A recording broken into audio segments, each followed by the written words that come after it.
ಇನ್ನೇನು summer start ಆಗುತ್ತೆ 1 ಮಂತಲ್ಲಿ. ಸೋರೆಕಾಯಿ ಜಾಸ್ತಿ ಯೂಸ್ ಮಾಡೋದ್ರಿಂದ ಸಮ್ಮರಲ್ಲಿ ದೇಹ ತುಂಬಾ ತಂಪಾಗಿರುತ್ತೆ. ಗಂಟು ಕಟ್ಟಬಾರ್ದಲ್ವಾ, ಅದಕ್ಕೆ ನೋಡ್ತಾ ಇರಬೇಕು ಇದನ್ನು. 49 ಹಾಕ.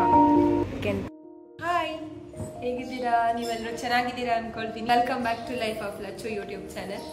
ಈಗ ಗ್ರಾಸರೀಸ್ ಎಲ್ಲ ತರಬೇಕು, ಹಾಗೇನೆ ಒಂದು ಸೋರೆಕಾಯಿ ತಗೊಬಂದು ಕ್ವಿಕ್ ಆಗಿ ಒಂದು ಪಾಯಸ ಮಾಡ್ಬೇಕು ಅನ್ಕೊಂಡಿದ್ದೀನಿ ಇವತ್ತು.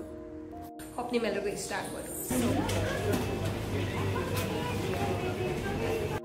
49 ಹಾಕ ಕೆಂಪೆ.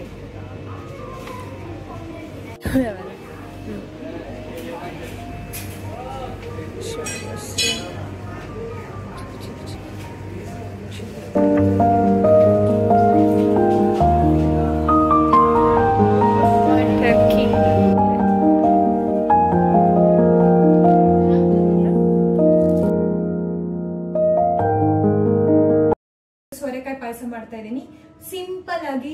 ಅಮ್ಮ ಊರಲ್ಲಿ ಯಾವಾಗ್ಲೂ ಮಾಡ್ತಾ ಇದ್ರು, ನಾನು ಟ್ರೈ ಮಾಡಿಲ್ಲ. ನಾನು ಇವಾಗ ಫಸ್ಟ್ ಟೈಮ್ ಟ್ರೈ ಮಾಡೋದು. ಇನ್ನೇನು ಸಮ್ಮರ್ ಸ್ಟಾರ್ಟ್ ಆಗುತ್ತೆ 1 ಮಂತಲ್ಲಿ. ಸೋರೆಕಾಯಿ ಜಾಸ್ತಿ ಯೂಸ್ ಮಾಡೋದ್ರಿಂದ ಸಮ್ಮರಲ್ಲಿ ದೇಹ ತುಂಬಾನೇ ತಂಪಾಗಿರುತ್ತೆ. ಕೈ ಕೆತ್ತಿಟ್ಕೊಂಡಿದ್ದೀನಿ. ಇವಾಗ ಒಂದು ಪಾತ್ರಕ್ಕೆ ಹಾಕ್ತೀನಿ ನಾನು. ಇವಾಗ ಇಷ್ಟು ಬೆಲ್ಲ ಹಾಕಿ ಉಪ್ಪು ಹಾಕಿ ಬೇಯಕ್ಕಿಡಬೇಕು. ಸ್ವಲ್ಪ ನೀರು ಹಾಕಿ ಇಷ್ಟು ಬೆಲ್ಲ ತಗೊಂಡಿದ್ದೀವಿ. ಆಮೇಲೆ ಬೇಕಂದ್ರೆ ಮತ್ತೆ ಹಾಕೊಳ್ಳೋಣ ಅಂತಂದರೆ ಇದು ತೆಂಗಿನಕಾಯಿ ಏನಿದೆ, ಇದು ಕಾಯಿ ಹಾಲು ತೆಗಿಲಿಕ್ಕೆ, ಇದಕ್ಕೆ ಒಂದು ಬೆಂದಾದ್ಮೇಲೆ ಹಾಕಲಿಕ್ಕೆ ಕಾಯಿ ಹಾಲು ತೆಗೆದಿಟ್ಕೊಳ್ಳಿಕ್ಕೆ ನಾನು ತೆಂಗಿನಕಾಯಿ ತೆಗೆದಿಟ್ಟಿರೋದು. ಇದು ಒಂದು 2 ರಿಂದ 3 ಟೇಬಲ್ ಸ್ಪೂನ್ ಆಗುವಷ್ಟು ಅಕ್ಕಿ ನೆನೆ ಹಾಕಿದ್ದೀನಿ. ಅದು ಒಂದು 2 ಗಂಟೆ. ಏನು ಮಾಡಬೇಕಂತ ಅಂದರೆ ಇದನ್ನು ಸ್ವಲ್ಪ ಕಾಯಿ ಜೊತೆ ರುಬ್ಬಬೇಕು. ಇದು ಕಾಯಿ, ಇಷ್ಟೇ ಕಾಯಿ, ಒಂದು 2-3 ಏಲಕ್ಕಿ ಹಾಕಿ ರುಬ್ಬಿಡಬೇಕು.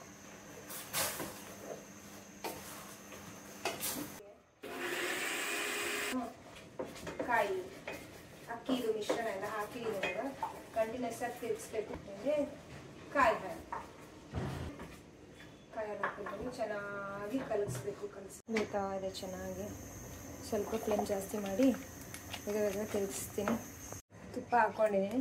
ತುಪ್ಪ ಮೆಲ್ಟ್ ಆದಮೇಲೆ ಗೋಡಂಬಿ, ದ್ರಾಕ್ಷಿ. ಫಸ್ಟು ಗೋಡಂಬಿ ಹಾಕೋಣ. ನೋಡ್ತಾ ಇರಬೇಕು, ಗಂಟು ಕಟ್ಟಬಾರ್ದಲ್ವಾ, ಅದಕ್ಕೆ ನೋಡ್ತಾ ಇರಬೇಕು ಇದನ್ನು. ಆ್ಯಂಡ್ ಇದೀಗ ರೆಡಿ ಆಗಿದೆ ಇವಾಗ ಪಾಯಸ.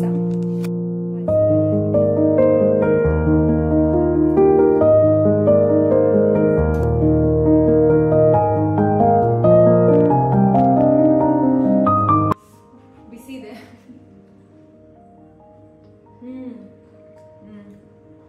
ಚೆನ್ನಾಗಿದೆ. ನೀವು ಕೂಡ ಟ್ರೈ ಮಾಡಿ, ಚೆನ್ನಾಗಿದೆ, ಇಷ್ಟ ಆಗುತ್ತೆ.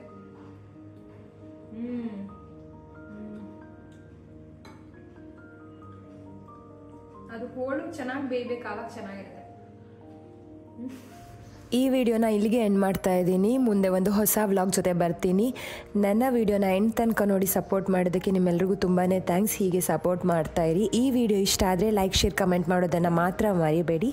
Love you guys. Take care. Bye.